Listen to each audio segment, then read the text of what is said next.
Currently we have a lovely view across to Friston Church and of all this open rolling countryside agricultural land. When and if this substation is built, all of that will be gone for us. And for our children and hopefully some grandchildren, We are all pro green energy and see that it is the future.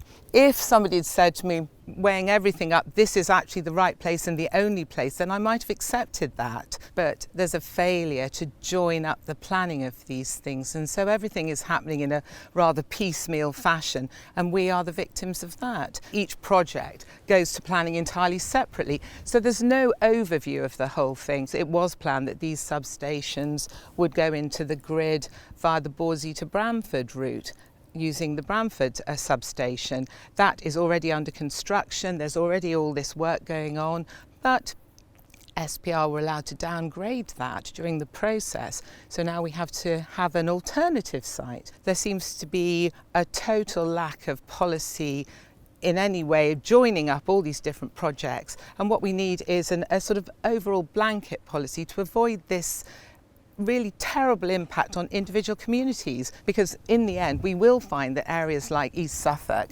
very pretty unspoilt rural areas are concreted over, when in fact there could have been a much better solution to the whole thing had the government taken a more global approach to it and said, well, yes, let's do what other countries have done, join it all together, have a lovely big ring main all the way around East Anglia.